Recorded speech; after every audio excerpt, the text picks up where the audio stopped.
Çempionlar Liqasının yarım finalında bizi təəccübləndirməyi bacarmış Atletico Arsenal dueli. Bu maç içərisində 3 fazaya bölmək olar.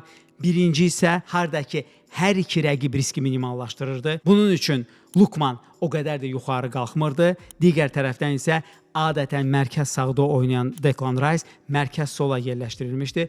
Baxın Declan Rice'ın bu maçdakı istilik xəritəsinə.